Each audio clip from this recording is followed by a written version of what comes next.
Clean Technica is a clean tech news website, so we've been obsessively covering clean tech news for a decade. That's why I'm here, that's why I get invited to speak and moderate panels. We publish about 15 articles a day about clean technology. We're read by CEOs of every clean tech company, I think. Elon Musk has tweeted us maybe 100 times in the past 6 months, invited us to Tesla factory. We've got some beautiful factory videos, exclusive footage of some portions of the factory no one else has seen on our YouTube channel. So that's why I'm here, that's what I do, and then I also get to, once in a while, talk about my general take on the story, give an overview.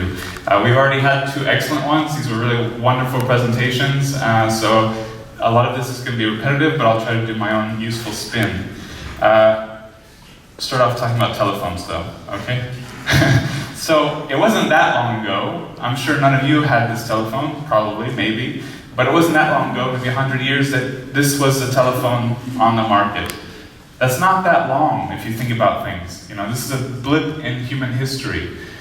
This is a telephone I had as a kid. It was tan, beige, but you know, we had that telephone. The first telephone I bought in high school with my hard-earned money was a cordless telephone. I was very excited and happy about my high-tech, fancy cordless telephone. I never ever dreamt of anything like a smartphone back then. This is in the 1990s. This was the first cell phone. You can see how happy this guy is. Man, what an amazing piece of technology. Look at this gigantic shoe-shaped telephone that has absolutely nothing useful on it except for some buttons to call someone. But this was a big deal. This guy was extremely happy to be showing off this high technology. If you look at computers, this was an early computer. I don't know who would ever use such a thing. This is a disaster. This was probably the kind of computer I first used in high school to write papers, so I didn't have to use a typewriter, right? Was primarily just useful for 1 or 2 tasks. If you look at these trends, you know, a big thing is the technology has improved, the cost has come down over time, and that's what has enabled the technology we have today. If you look at this example, 10 megabytes hard disk for $3,500. Today you can get 2 million megabytes for $100. The technology has improved. For many of us, for me, this is a mystery. How the hell does this happen? How does this technology get so much better? How does it get so much cheaper? Today we have smartphones that can do far more than any of those computers that we just looked at. They can do amazing things, and it's a bit of a mystery. It blows my mind, to be honest. It's a shock. But the prime thing is when the price is right. Do you have this television show in Curacao? It's a goof. Don't watch. But when the price is right, the technology arrives. And then once it arrives, it gets going. But we're going to talk a little bit more about how that happens. To begin with, you have, of course, the early adoption phase. The innovators are the first 2.5% of the market. And as that goes up, you know, you get more people in the same time frame adopting the technology, 13.5%, then 34%. This is a very popular technology adoption curve that's well known, S-curve. But in real life, it looks a little different. This is adoption of various technologies over time. You have the telephone over here, you have the auto, you have more closer to us, the microwave, the mobile phone.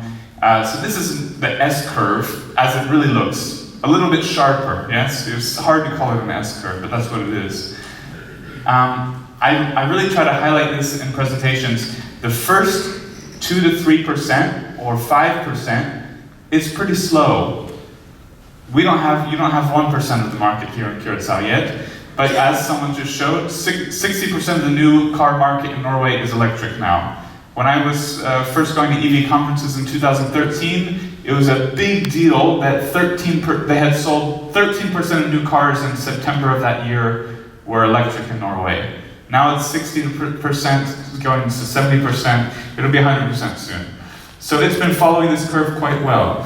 The Netherlands, obviously many of you know the Netherlands quite well. The Netherlands is now at 8% this year. That chart he showed, I think it was 6%. So it's growing very steeply.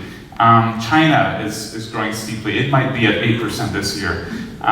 So the early adopters are already rising. And you see in this once you hit that 3 or 4 or 5% market, which is still a big market, but some countries are getting there, then you have a dramatic adoption curve with technology. And it's gotten more dramatic over the years.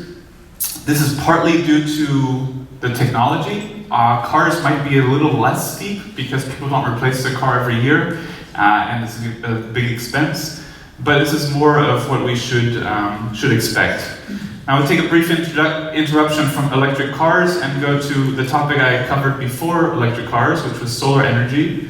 And before that was climate science. Thank goodness I don't have to tell you about the depressing climate science, Timo. I appreciate that. But I was covering solar technology, and I think I started covering it in around 2008 or so, right here. And I was invited by CNBC to talk at their London studios about this topic, and I talked about this same story, what's happening, that countries would leapfrog old technology and just jump right into solar, that countries that are mature would rise in solar. But basically you see the point is that the cost has dropped dramatically, and the result is installation has risen dramatically. And both of these charts are old. This actually stops in 2013, but I haven't found a better chart since. And the trend continued, and it continued with the growth curve. So this has happened with recent technologies. Solar, it happened with wind a little bit before solar, and these markets are expanding exponentially. This is a complicated chart, so we'll take a moment on it. This is a study by McKinsey a few years ago that tried to highlight where electric cars get competitive, at what price points. And you have to look at two things. So you have to look at the price of batteries.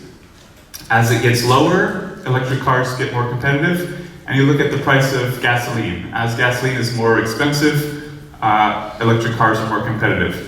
But the key here is they put sort of a crossing point at $2 a gallon of gasoline, US dollars, and $150 a kilowatt hour for a battery. You don't have to memorize that, but we're gonna come back to it in a moment. This is a study in the journal Nature that tried to track every battery price they could find, every forecast they could find. Again, it's a few years old, but I haven't seen anything like it since. And these were existing prices, and the yellow triangles were forecasts. This is Tesla today. And these are forecasts for 2025 and 2030. So all of these industry analysts, all of these people who said cell phones would only be 2% of the market, all of these people who said electric cars will come in 2040 maybe, but not tomorrow, all of these company executives who wanted to slow walk the transition, who wanted to say, oh yeah, we'll get to electric in 10 years, they were wrong. Because the battery price has dropped much faster than any of them said it would. And this is the case of Tesla, which is leading the market, but other companies are not far behind. There's also LG Chem out of South Korea, Panasonic out of Japan is partnered with Tesla, Cattle, a major Chinese company that's growing rapidly. So if you come back to that chart, Tesla is here. So for the cars it can produce, it is cost competitive with any gasoline car on the market. 3 years ago, I gave this presentation. 2016, I was in India for an investment conference. I was presenting in between three ministers, Minister of Economy, Minister of Energy, and Ministry of Transport. And I showed that the current price of Tesla's batteries were there, forecasts were here. This was an extremely aggressive Tesla forecast, so I had to balance it with more skeptical forecasts, right? And you can see who ended up being right, the more aggressive forecast. So what does that mean? What does that translate into? We're going to start. Do you guys have the Toyota Camry and Honda Accord here? These are mass market, economical cars. They've been at the top of the US market for decades. Very, good value for a fairly low price. I did an analysis. There's a bunch of assumptions you have to do for any of these analyses. You can look at them here, but I mostly used averages, or what I expected to be the average for cases where you can't find it. I used different scenarios too, where it had higher mileage, lower mileage. But basically, the Tesla Model 3, a premium class, high performance, quick as hell, fun as anything, high-tech car, is cheaper in 5 years cost than a Toyota Camry. Cheaper than a Honda Accord. these cars are so much worse than a Tesla Model 3. This is laughable if it wasn't sad. Now, a BMW 3 Series is what you normally compare a Tesla Model 3 with. It's the closest car to a Tesla Model 3. It's still, I would say, Model 3 is 5 times better. But, and I've driven, plenty of BMWs. The Tesla Model 3 5 years cost of ownership is about half of the 5-year cost of ownership of a BMW 3 Series.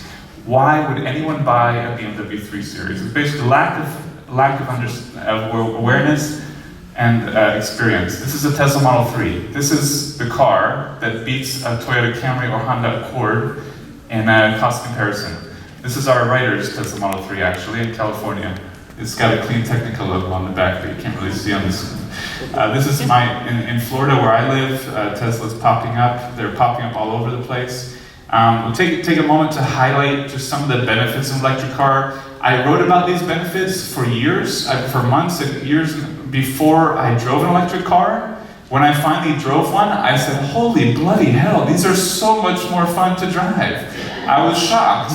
I was like, I know people talk about it, but you just can't know it until you experience it. So I hope everybody here today drives an electric car today and has that joy, that fun. Especially, I recommend the BMW i3 if you get a chance, but we'll come back to it. So a lot of fun to drive and super convenient. The sort of ironic thing is that there's a lot of talk that electric cars are less convenient because they take longer to charge. But you don't sit there holding the charging cable. You plug in. You plug in when you get home and you go take a nap or work or play with your family. You plug in when you get to work. So they're just much better overall experience. They're much quicker, which I can't really explain, and much quieter, but I'll come back to these. Elon Musk liked that article, of course, and he responded. Also, you can order in 2 minutes and return it within 7 days, no questions asked, because we know you're going to like the car more. There's no way you're going to return that car. So they have this very flexible return policy. So since Tesla has got production up, it's been a force on the US market that's just staggering, now in Europe and China as well. Since September, it's been dominating the small and mid-sized luxury class. This is not the top of the chart, this is Tesla's bar. So this is not a border. Globally, since the third quarter, Tesla's been outselling Porsche and Jaguar worldwide, all vehicles. So you think of Porsche and Jaguar, these iconic major brands, you think of Tesla as this small startup that maybe is not going to survive. That's bullshit. If you ever heard that, which I'm sure you have, that's bullshit. This company is dominating in key high margin sectors of the market. It's just putting all this money into growth. So it could do that, it could stop doing that and be a profitable company, but it's putting it into growth. So it's been beating Porsche and Jaguar worldwide. This is that growth trend. Does this remind you a little bit of that solar chart that I showed you, or those other S-curve charts? This is happening. This is another article of ours where we highlighted, we had a German engineer who wrote an article about, this is a wake-up call for Germany, that the German economy depends on the auto industry. The auto industry is under massive threat, and they need to wake up. And he was a patriotic German engineer saying, wake the fuck up, people. We need to survive. And Elon Musk was very happy with that article as well, and he highlighted the most important point. The pace of innovation is all that matters in the long run. The pace of innovation. So this is something I hope everyone will take home with them today. Think about innovation and how you can play a role in the innovation of your industry, of your country. So if that doesn't scare you, maybe my daughters will. Monsters. You really would be scared. This is not our Tesla. We don't have a Model 3, a bit high for us, but we have this BMW i3, which is a ton of fun. Again, Elon appreciated that, so thanks to the 45,000 people working there. But that's not the end. We're not at the finish line. We know we're not at the finish line. If you look at the top 25 best-selling cars in the US in the first quarter, there's a Tesla Model 3, there's that Toyota Camry that I talked about, that Honda Accord I talked about. There's still a ton of people buying these cars that are like 100 times worse and more expensive. If you really should add up all of the blue bars, right? Because all of these blue bars are the gas competitors that Tesla should be beating, that Tesla is beating on a technology and price point. So what's the problem? If you look at worldwide, Tesla sales are down there last year, and these are global auto sales. These are all electric cars last year. These are global autos, the rest of the global market. So we have a problem. We have that crossover point, but why are we not moving faster? The problem is inertia. We have mental inertia. Personally, this is one of our biggest challenges as individuals, and we have societal inertia. Napoleon Hill, nothing is more tragic or common than mental inertia. This is a famous captain, maybe you've seen him in the waters around Curacao.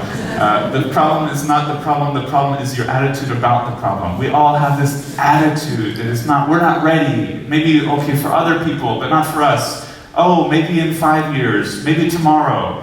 We have to change our attitude to act now. We have to make action today, as Timo emphasized. Otherwise, we're going to be really screwed, and we don't want to talk about that. Eventually, inertia is on your side. You get the momentum, you get the snowball effect. I mean, of course, not here, but you get this kind of dramatic momentum. But you need a catalyst. So you need something that's going to push that boulder, that's going to create that momentum. And the thing is, we have that now. So it's been years in the making. We've been hyped around it for years. 75% of Model 3 buyers last year bought without seeing the car because they knew this is the catalyst. This is that breaking point. This is that point where people see these cars are better and cost competitive. We've surveyed EV drivers and potential EV drivers for years. We put out reports every year on our results. And the thing is, they've showed year after year, they want what Tesla's offering, just at an affordable price. And there's several things that people have been saying they want. And Tesla has been offering it. Up until now, no one else has. But the catalyst has arrived, and other automakers are aware of that. Remember that wake-up call article I mentioned earlier. Other automakers see that. Volkswagen announced last week a long-range, compelling electric car, affordable electric car, basically to replace the Golf. It's the Volkswagen ID.3. It's going to replace the Golf eventually, one of the most popular cars in the market. And the CEO of Volkswagen was very clear, admitted it. Tesla is driving this change. They're a leader, and we're basically following. But it's happening. So Volkswagen is joining the revolution. Nissan has been working from the other end. We'll come back to Nissan in a minute.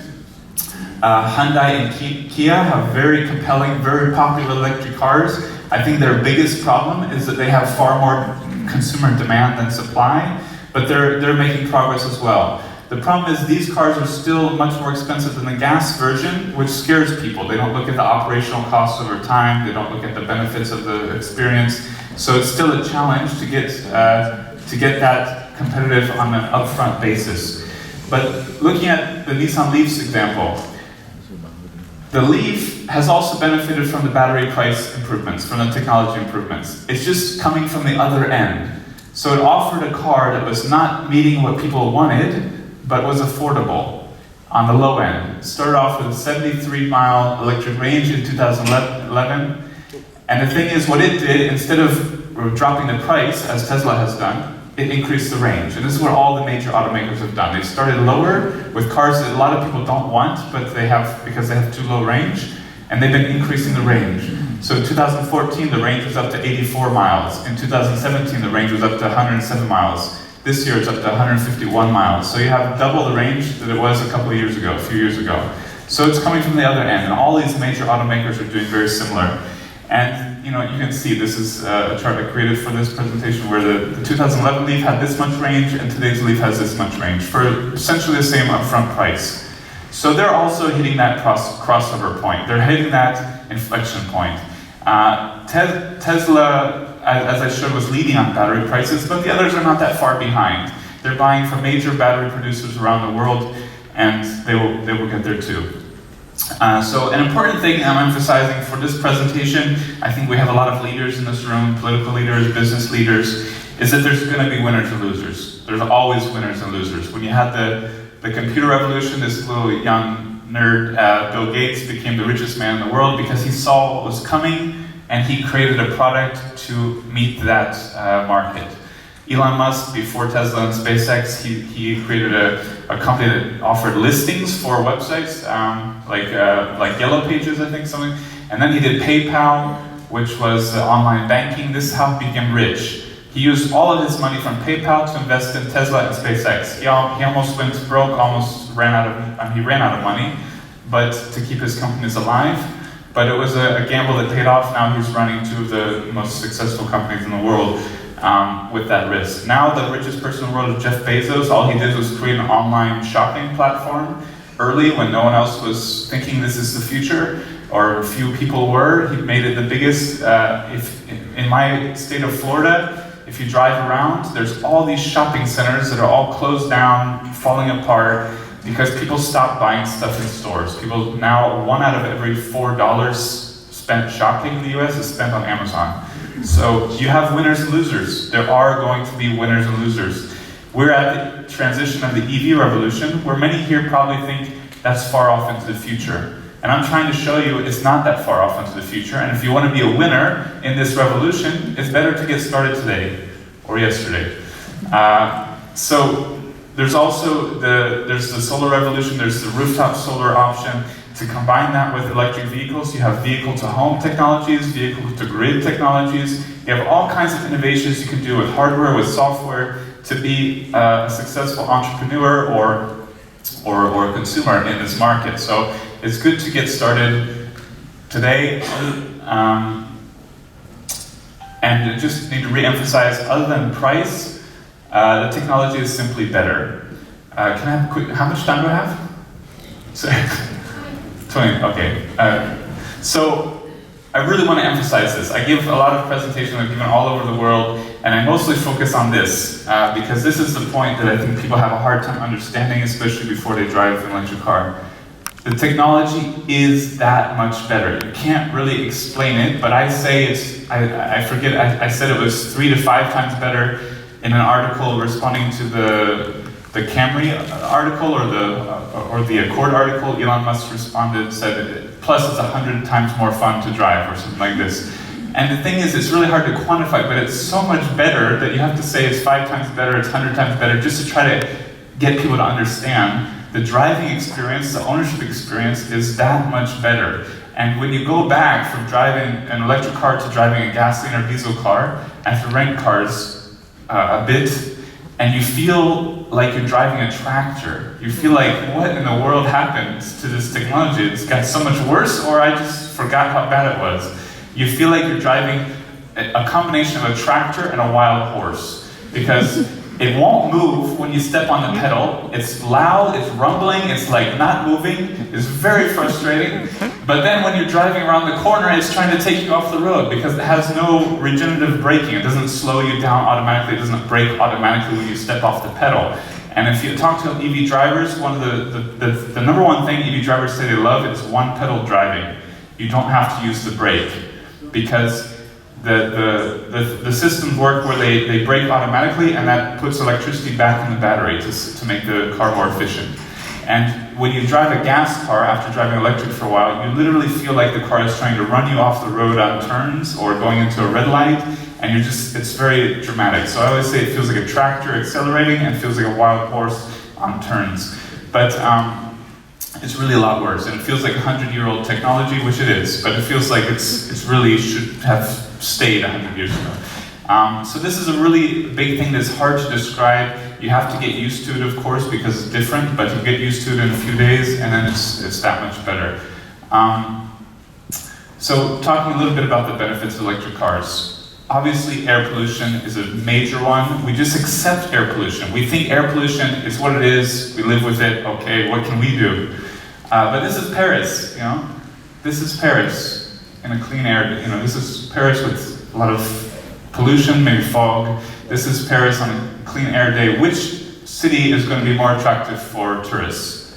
Which city is going to attract more people, offer higher quality of life and attract more residents who can choose? Obviously, there's a massive benefit to tourism, which I know is a big industry here. There's massive benefit to quality of life, to real estate values, in a city that's clean and attractive.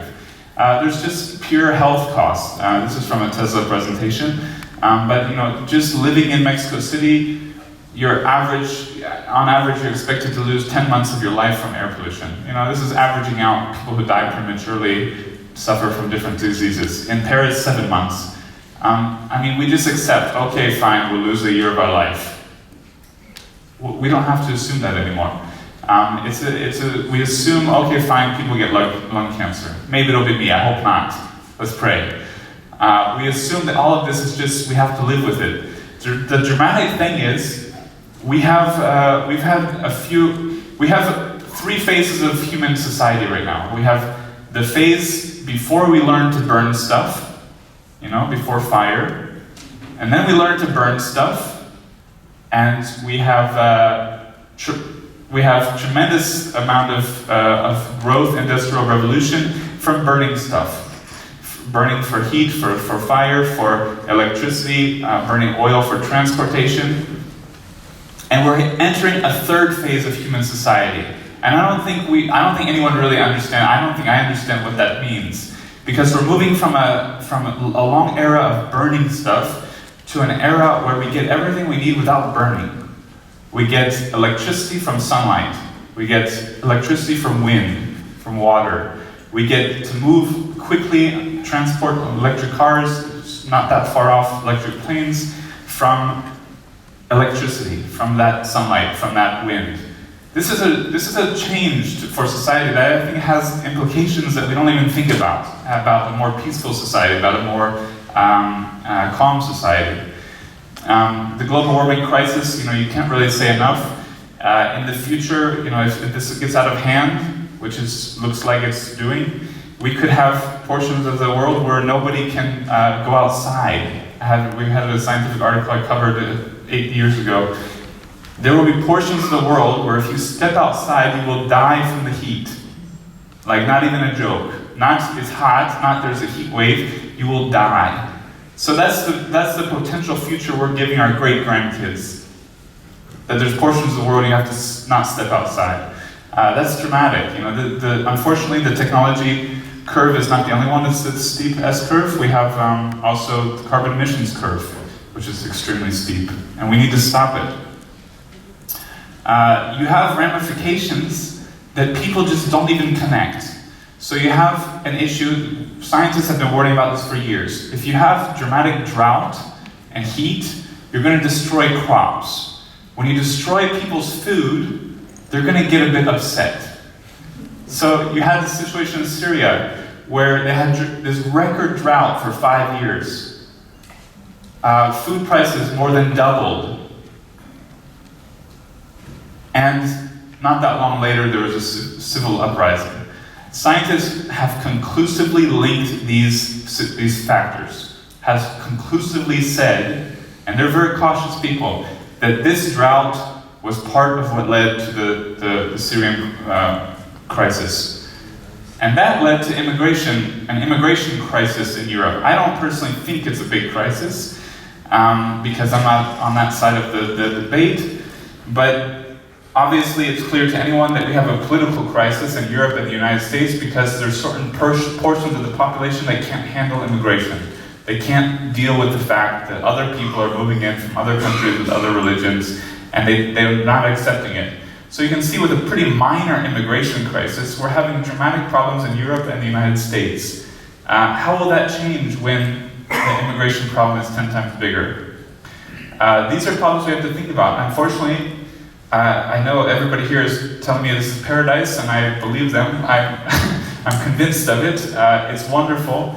I'm concerned for your country what will happen with sea level rise. What will happen when this is no longer paradise, when the paradise portions of the country get flooded.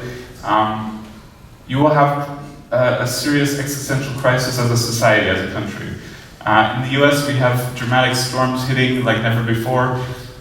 In California, one of our writers lost his $500,000 home in Ventura, California, to the biggest fire in California history. Several months later, it was no longer the biggest fire in California history. Another fire was bigger. It destroyed we had the fire destroy all of Malibu. These these billionaire homes destroyed. And I'm sure not many people feel that bad for the billionaires who lost their homes in Malibu. But the fact is, this has dramatic economic and societal ramifications, and they can always come for you. We had a writer in Portugal who barely outran a fire. He drove through as the fire was engulfing the road. A few minutes later, they closed that road down. And he wrote a dramatic article about driving through hell. This is what we're inviting on ourselves. The feedback loops are just dramatic. We had an article about a scientific study that the feedback loops are the big problem. What happens after these problems that we can identify. We don't even know half the time. Elon Musk, of course, is concerned. This is one of the reasons he started Tesla. Aside from global warming, there's gas crises. For decades, we've had to face on and off gas crises. Gas prices rise dramatically when the global oil market gets interrupted or disturbed. Do you really like getting your oil, your gasoline from the United States, from Russia, from Saudi Arabia, from Venezuela, from all of these countries that are not your own? The export costs are tremendous. Billions of dollars exported a day from some countries for oil. How would you like to keep that money in your economy? Right now you're just sending money to other countries for oil.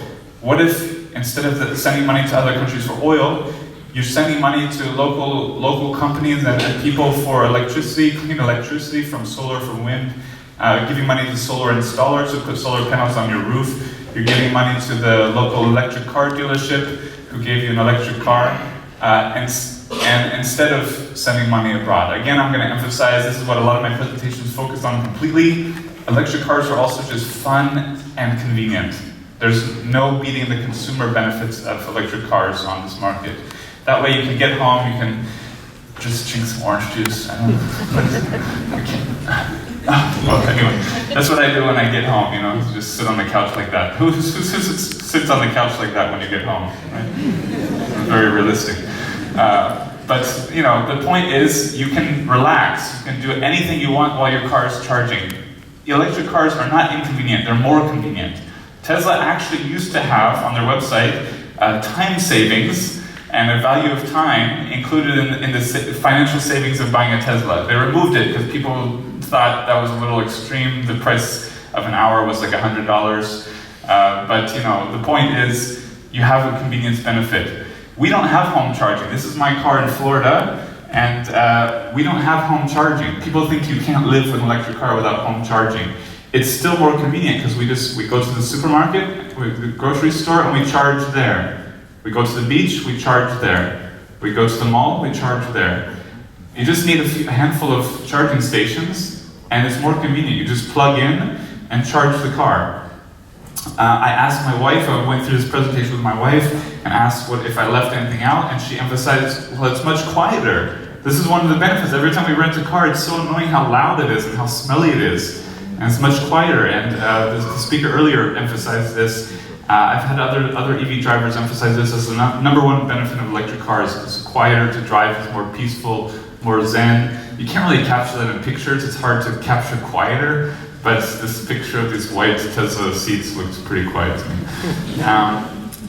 It's cleaner and easier. My 4-year-old daughter was charging the electric car. She always wanted to charge the car. She wanted to be the one to plug it in. And of course it was fine, it's no problem. You go to the gas station, she wanted to help too. I was like, no, you stay in the car, this is gross, this is disgusting. You don't want to touch the gas lane. And this is a 2-year-old, so she was starting to get into it. So it's cleaner and easier. It's actually also safer cars. So the 3 safest cars in the United States, according to testing of the National Association, are the Tesla Model 3, the Tesla Model S, and the Tesla Model X. They have the lowest probability of injury of any cars ever tested by the National Highway and Transport Safety Association. Much lower because you can remove the engine from the front. A lot of deaths occur because you crash the car, the engine comes into the car and crushes you. And what you really need are crumple zones, parts of the car that can crush and crumple. And with an electric car, you can have a huge crumple zone in the front. So it protects you. There's other benefits as well. They have the batteries on the bottom, which offer a much lower center of gravity, which makes it much harder to roll the car. They found it impossible to roll the Tesla's SUV. They couldn't roll the Tesla SUV. SUVs generally roll very easily. They also broke a testing machine that was supposed to show how much impact it takes to crush a car from the top, and the machine couldn't crush the Tesla Model S, and they broke the machine. So you have a lot of benefits from the flexibility of design. We have a report on EV safety advantage, and it's not just Teslas, other electric cars. Insurance companies, independent testing associations have repeatedly found that electric cars are safer. There's a lot of hype in the media about fires, but they're actually less likely to catch fire than a gasoline car. There's not hype about all the gasoline car explosions that you see. So we have the safety report that's free that you can get on our website. In the end, the future, it starts right now. The technology is here right now. It's just arriving. You can be a cool early adopter. Maybe you were like me, you thought you'd never have a cell phone. You thought you were late to the party to get a cell phone, late to get a smartphone. You weren't a cool tech person. Be a cool tech person today. Buy an electric car, lease an electric car. There's a lot of options now. Used electric cars, that's what I bought in Florida because the prices on used electric cars are tremendous because of this battery improvement, this technology improvement, you have much better offerings on the new car market. What does that do to the used cars? It puts their value much lower.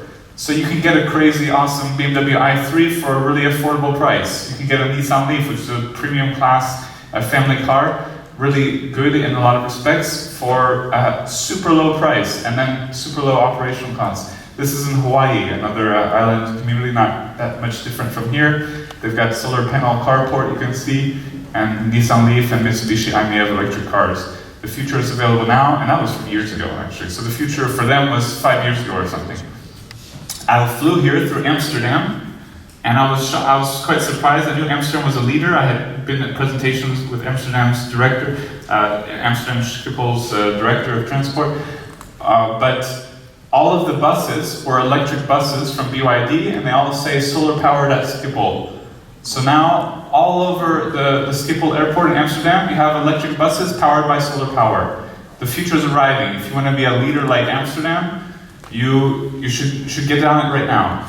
At first I was like, man, I'm very angry at Munich and Frankfurt. They could really be leaders like Amsterdam. They should really quickly follow their trend and be a leader with electric buses and solar power. And then I thought about Chicago O'Hare and JFK Airport in the US, and I thought, oh well, they're like drug addicts, you can't really help them. The US has other problems. One of my favorite quotes, the Stone Age came to an end not for lack of stone, and the oil age will come to an end not for lack of oil. And this quote is from the former Saudi oil minister, Sheikh Yamani. If that's not a testament of where things are going, if Volkswagen CEO saying that Tesla is leading a change to electric cars isn't a testament of where things are going, I don't know really what is, but the future is here. Will you be a winner or a loser? Will you take advantage of this opportunity, or will you miss out on the opportunity to be a leader in this trend? Hopefully you will take an advantage and jump into it as some others have done. Thank you very much.